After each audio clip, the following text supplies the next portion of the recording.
les risques auxquels vous êtes exposés par rapport à la situation. Ok, donc là, on a les risques critiques, on a les risques significatifs, on a les risques faibles. Et ensuite, grâce à cette hiérarchie-là, vous savez que vous allez devoir réduire, vous allez pouvoir vous allez devoir réduire au plus vite les risques critiques, puisque c'est ceux qui vont engager la survie de l'unité. Et ensuite, par rapport à ça, et ben là, vous pouvez faire votre plan d'action. Sans éléments de contexte, c'est difficile de vous dire, OK, votre plan d'action, il faut qu'il soit comme ci, il faut qu'il soit comme ça.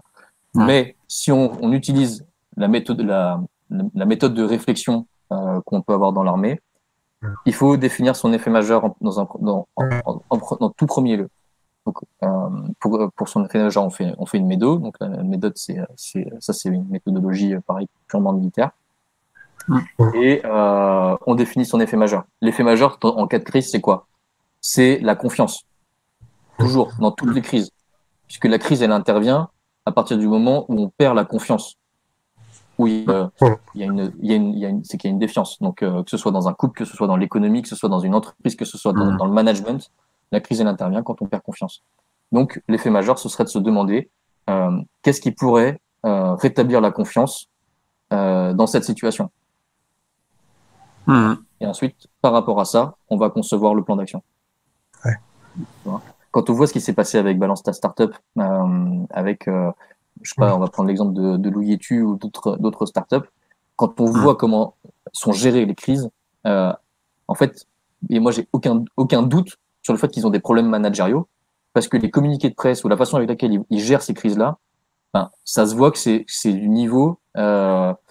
S'il y a un niveau débutant, bah, c'est le niveau débutant gestion de crise et communication de crise, quoi. Ouais. Et le fait qu'ils le fassent de cette façon-là m'indique qu'ils sont pas accompagnés. Donc, s'ils sont pas accompagnés sur des sujets aussi importants que ceux-ci, qui sont des risques critiques, hein, ça engage clairement la survie de leur boîte. Hein. Ils sont pas accompagnés sur ce genre de sujet. Bon, bah, faut pas se poser de questions. Leur niveau managérial, il est proche de zéro, quoi.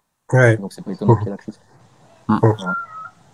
Voilà, tu vois ce que je peux te dire avec le peu de... Non, mais très bien, non, c'est intéressant. Moi, j'aimais bien hein, ce que tu disais au début sur effectivement se concentrer sur l'effet majeur, enfin l'événement majeur. Ça me faisait penser à il y a un livre là qui s'appelle One Thing, je ne sais pas si vous connaissez, où grosso modo l'idée c'est de repérer exactement ce qui va permettre de déclencher le domino et faire tomber tous les dominos.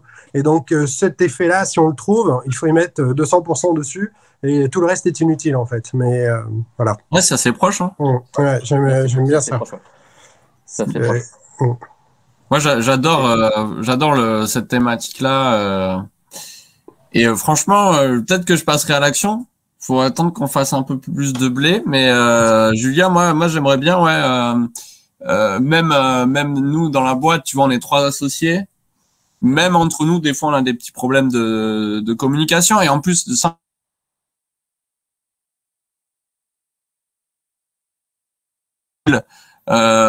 comme Daryl, il bosse chez moi aussi, pareil.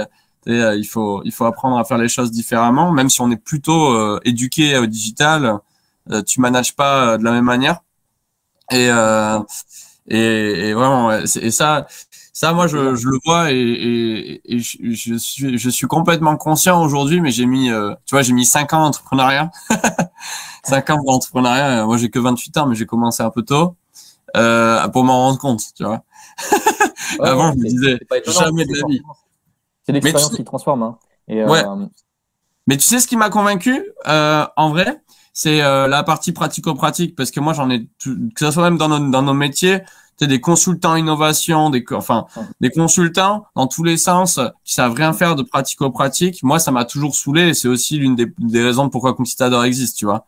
Parce que les mecs ils sont nuls à chier sur les outils et en fait ils te vendent du vent. Bon, et Ouais. Mais toi, tu m'as convaincu, tu vois, direct. Franchement, quand je t'ai eu en call la première fois, tu vois, je suis hyper transparent. Je t'ai eu en call la première fois, j'ai vu que c'était une boîte, tu vois, dans le management, etc. Et là, dans ma tête, j'ai fait, ah putain, encore un consultant bullshit. mais ça m'étonne pas, hein. Ça m'étonne pas du tout. Et pour nous, si tu veux, c'est une opportunité de se dire qu'on a cette force on a cette différence. Cette différence, c'est une force et bah forcément, s'il y a un plein, il y a un vide. Donc forcément, dans certains cas, ça va nous apporter des difficultés, tu vois, sur le marché parce que Encore une fois, vu qu'on connaît pas le monde, vu que les militaires ont du mal à se reconvertir, il y a un taux entre guillemets pénétration de militaires dans le monde civil qui est super faible. Tu vois, dans le monde des startups, il doit y en avoir, enfin, on doit être 5 ou 6 max, peut-être une dizaine, quoi. Enfin bon, voilà, on est très peu nombreux par rapport aux 15 000 militaires qui se reconvertissent chaque année, ce qui fait que le mélange se fait pas bien et donc on se rend pas compte à quel point on peut apporter des choses, et dans les deux sens, hein, les startups ont plein de choses à apporter au monde militaire et les militaires ont plein de choses à apporter aux startups. Mais c'est pas. Moi, j'ai pas mal bossé avec l'armée au final. Bon, c'est avec des Dassault, Thales, etc. dans la tech. Hein. Donc il y avait des échanges. Mais par contre, c'est marrant, on nous a jamais proposé en termes de management de nous accompagner, tu vois. Alors que nous, on les accompagnait sur toute leur innovation technologique, etc. Et il y a des trucs à faire en vrai. Et il y a plein de ponts à faire. Ouais, ben on va les créer un par un, petit à petit. Yes. Et tu sais, l'ironie du sort, c'est que nous, on avait fait les systèmes on avait participé à la fabrication des futurs systèmes de télécommunication avec mon ancienne boîte, avec la direction générale de l'armement, justement. Et,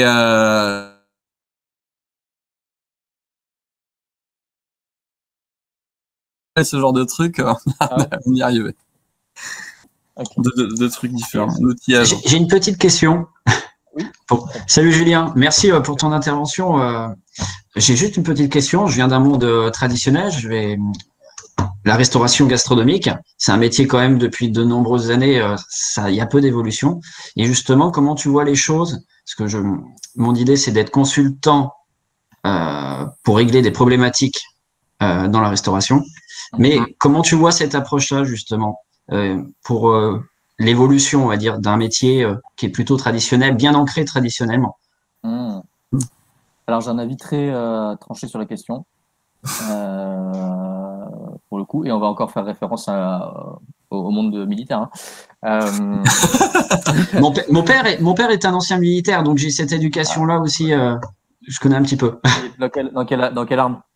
Le service des santé, des armées. Ah ouais, d'accord. Okay. Ouais, c'est exigeant aussi. Ok, alors, oui. Ok, c'est simple. Dans l'armée, on a un principe. Enfin, dans l'infanterie, au combat, on a un principe clé. Ce principe, c'est mouvement et feu. C'est-à-dire que si tu es fixé par l'adversaire, c'est-à-dire que tu es immobilisé par l'action de l'adversaire, tu n'as que deux options, c'est mouvement et feu. C'est-à-dire que dans tous les cas, il faut que tu prennes une décision. Il faut que tu bouges, quoi. C'est ça qui va assurer ta survie. Depuis que la société est fixée par le Covid, on constate qu'il y a des typologies de métiers qui freinent des quatre fers, des changements que le Covid apporte à notre société. Parmi ces métiers, on va avoir la restauration, les restaurateurs, on va avoir les professionnels du spectacle, ce genre de choses. Ce qui se passe, c'est que si on prend un peu de hauteur parce que c'est eux hein, qui manifestent, qui font des manifestations, qui expriment leur mécontentement, etc., etc., etc. Si on prend un peu de hauteur sur la situation, là, ce qu'on est en train de vivre, c'est un contexte de changement, et le contexte de changement, c'est ni plus ni moins qu'un processus de deuil à réaliser. Dans ce processus de deuil, tu as le marchandage, la tristesse, la colère, tout forcément, si tu n'as jamais eu besoin d'évoluer au cours de ta vie, de t'adapter en fait à des changements, bah forcément tu vas avoir plus de difficultés à changer que les autres. Des startups qui itèrent tous les 3 mois, le changement c'est dans notre nature. C'est dans la nature d'une startup de s'adapter au changement du marché, au changement de son client, au changement de plein de choses. En l'occurrence, dans le monde de la restauration, le monde de la restauration commençait à se faire transformer par Uber Eats, Deliveroo, etc. Et là, ils se prennent une énorme claque dans la tronche avec le Covid. Plutôt que de s'adapter au changement, ils ont décidé de freiner. Okay, plutôt que de voir le changement comme une opportunité, ils ont plutôt freiné des cas de fer. Donc moi, mon point de vue par rapport à ça, c'est juste de me dire que mon point de vue, c'est que ce sont des métiers qui n'ont jamais eu à évoluer et qui, par la force des choses, doivent le faire aujourd'hui. D'accord. Tu vois, et donc il y a un exemple très concret. qui a vécu de plein fouet le Covid, comme les restaurateurs et comme les professionnels du spectacle. C'est une start-up qui s'appelle BAM Karaoké. Je sais pas si vous connaissez. Non. Ça a été donc BAM Karaoké, c'est une boîte qui fait des karaokés dans les bars, quoi, ni plus ni moins. Ouais. Donc forcément, tu fais plus de karaoké pendant un confinement et encore moins dans les bars qui sont fermés. Ce sont enfin, c'est peut-être pas les premiers, mais en tout cas, ce sont les premiers qui ont communiqué sur la façon avec laquelle ils se sont adaptés au changement. Donc, ils ont créé un mouvement par rapport à une situation difficile. Ils ont digitalisé toute leur offre de karaoké. Ils ont créé une app sur laquelle tu fais tes karaokés, quoi. Mais c'est génial. Ils se sont adaptés au changement par le mouvement. Et c'est vachement plus efficace que de manifester contre un virus. Enfin, je sais pas ce que vous en pensez. Ouais, moi je suis assez d'accord. Ouais. Et quand on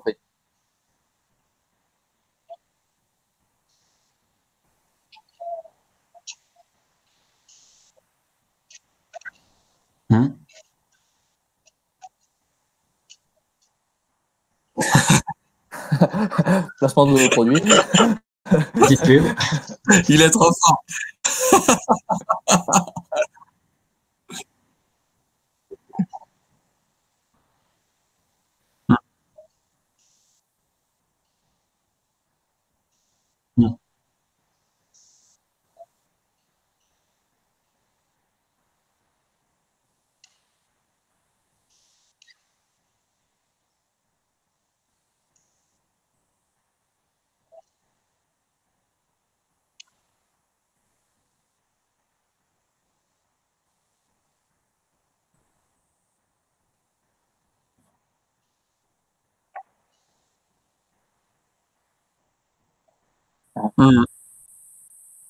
Ceux qui s'adaptent le plus vite, quoi. Je pense qu'il y a pas mal de possibilités. Le truc, c'est que dans les métiers de la restauration, c'est qu'il y en a, ils visent le chiffre d'affaires et ils se contentent que de ça.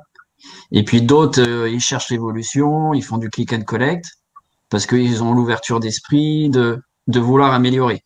C'est vrai que c'est un peu maintenant mélangé, on va dire, là, dans la restauration. Il va y avoir sûrement des faillites, même beaucoup.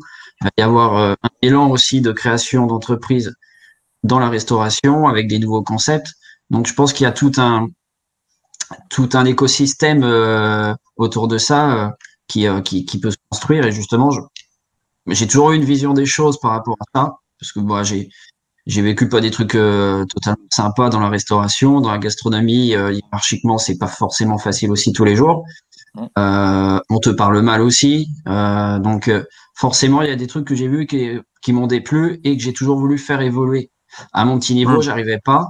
Et le fait de vouloir me lancer maintenant en tant qu'auto-entrepreneur, consultant, créer une offre qui permet d'ouvrir vraiment un peu plus l'esprit, d'être dans l'empathie avec les gens, les entrepreneurs, les restaurateurs, comprendre leurs problématiques et vraiment travailler autour de ça, vraiment, de les aider, un peu avoir la petite culture startup, apporter vraiment de nouvelles choses, des idées, et donc prendre un max d'informations évidemment pour avoir un meilleur rendu, quoi.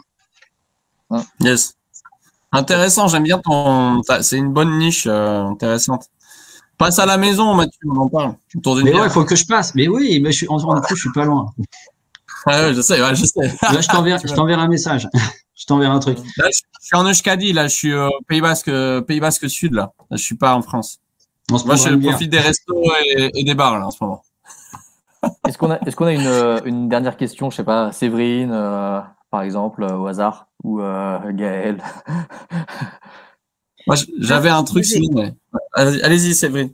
Non, mais moi, c'est pas une question, là. C'est simplement, effectivement, je rebondirais sur la difficulté à la fois d'être, comment dire, exemplaire. C'est walk the talk. C'est exactement ça. C'est hyper important, je pense, dans le management, tout en s'autorisant, comme Julien l'a dit, à se montrer faible parfois parce que, on est humain, on est faillible. Alors, je sais pas, moi, je remplacerais juste le mot faible par vulnérable. Oui, vulnérable, oui, c'est vrai, c'est militaire. Faible, ça passe pas. Désolée.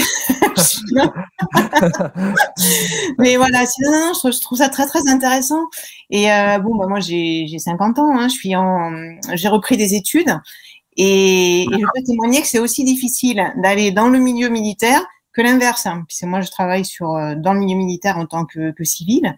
Et c'est compliqué aussi. Donc, les passerelles, elles vont dans les deux sens et on a énormément à s'apporter. C'est des compétences différentes. Vous avez énormément d'expérience, un cadre qu'on n'a pas toujours dans le civil. Et à l'inverse, on a peut-être des fois un petit peu plus de souplesse. C'est pas antinomique. Vraiment, je trouve ça très enrichissant de pouvoir travailler des deux côtés. Et je trouve que le parallèle entre la start-up et le milieu militaire, en fait, même si au premier abord, il n'est pas du tout évident, il y a beaucoup de choses qui se rejoignent parce qu'il y a beaucoup d'adaptation, de créativité, et il y en a beaucoup plus dans l'armée que ce qu'on pourrait penser en fait. Voilà. Donc moi je trouve ça très très intéressant. Je suis ravie d'avoir pu assister à l'événement. Merci. Cool. Merci Séverine, c'est cool. Merci beaucoup. Merci. Et moi j'avais un dernier truc. Alors Julien, si t'as encore un tout petit peu de temps. Vas-y, bien sûr. C'était parce que tu vois, dans la vie de la cité, donc la politique, c'est la politique en grec, ça veut dire de la cité. Il y a aussi, tu vois, ces problèmes de management, c'est marrant. Dans la vie sociale, de manière hyper générale, les gens communiquent pas super bien, les problèmes sont pas forcément partagés. Et là, je vais parler de ce que je connais super bien. Donc, Pays Basque, par exemple, c'est une société à deux vitesses, tu sais. T'as une société un peu traditionnelle, donc du coup basque, qui sont là depuis toujours et tout, et avec une société sur la côte où là pour le coup t'as beaucoup de nouveaux arrivants et t'as vraiment un mur de communication entre deux mondes. Genre moi je le vois d'un côté avec les jeunes malheureusement qui certains ils commencent à se radicaliser dans les villages, tu vois. Qui supportent pas en fait que l'immobilier explose et tout, et en fait je vois aussi l'autre côté où finalement pour les nouveaux arrivants, pour eux c'est pas forcément toujours un problème, pour d'autres oui, et en fait personne se parle, c'est incroyable.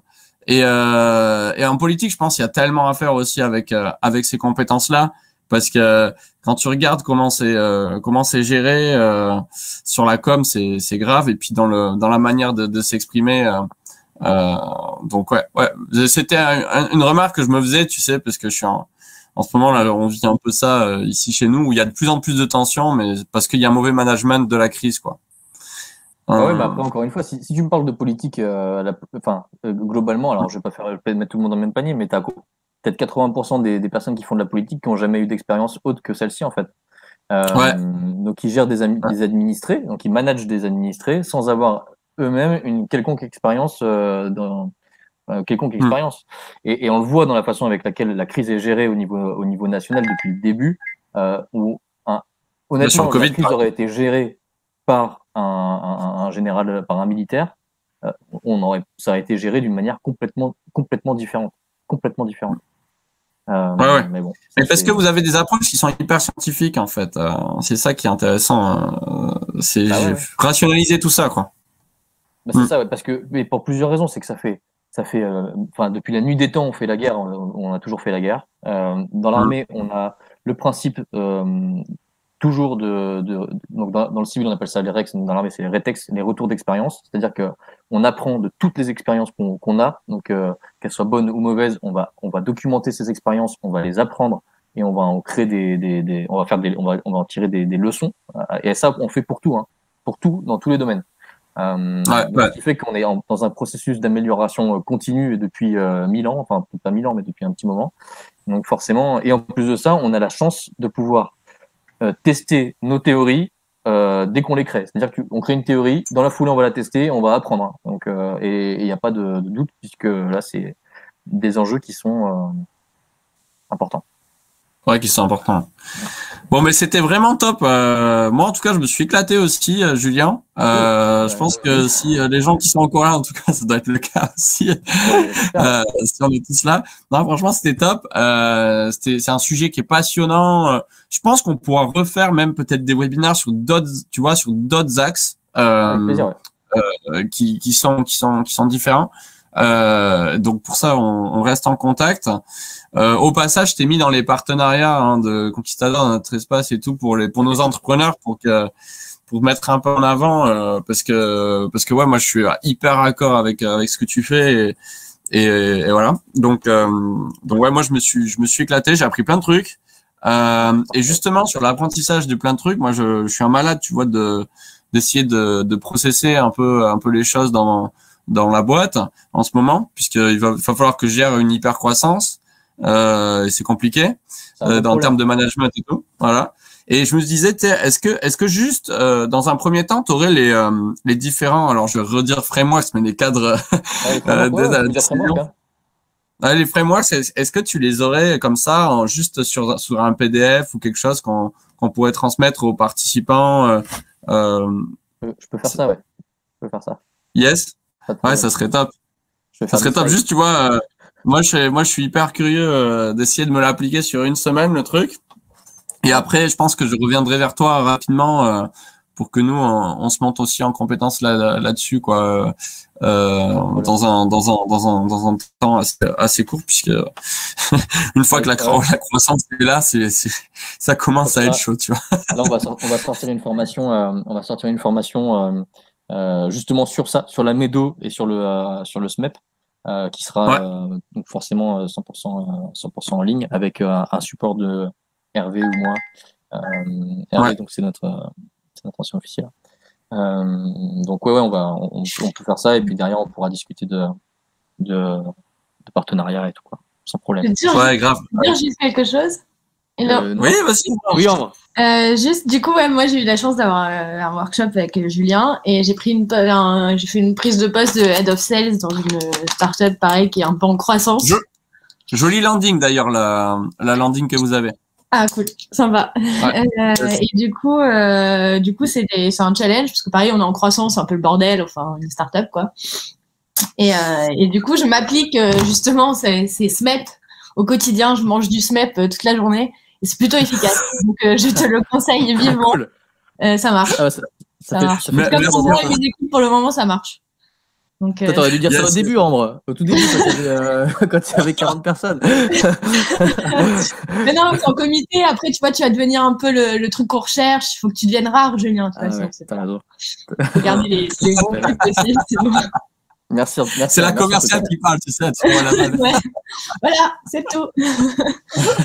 Merci, Ambre. Avec plaisir. Bon, moi, je vous dis Mouchoubat et Taïkou Sarté, ça veut dire la bise et à très vite. Et du coup, nous, on fait ça au passage, tous les jeudis à 17h, on fait un webinaire sur des thématiques différentes. Le webinaire de la semaine dernière, il y avait pas mal de trucs en commun. D'ailleurs, on a pu débattre rapidement au début. C'est marrant, la culture de boîte, processer avec Notion et tout. On n'est pas d'accord sur tout, en plus, avec l'ancien intervenant de The Toolbox, mais c'est super parce que ça crée des débats et tout. Et j'espère vous revoir peut-être jeudi prochain ou en tout cas dans l'écosystème. Sinon, on est un peu actif sur LinkedIn, sur les réseaux sociaux, voilà. Et puis on s'éclate bien. Et donc je vous dis à très très vite. Profitez bien. Moi, je vais aller prendre une bière en terrasse. Gorajkari. Vive vive l'Espagne. Et j'ai beaucoup d'empathie pour les Français en ce moment, enfin, sincèrement. Voilà, non mais sincèrement. Donc bon, moi je suis un transfrontalier, donc ça va, mais bientôt je retourne dans mon cher Iparralde, cher Pays Basque Nord, en France, car je suis quand même bien français comme vous. Allez, je vous fais de gros bisous et je vous dis à très très vite. Merci encore Julien, c'était vraiment top.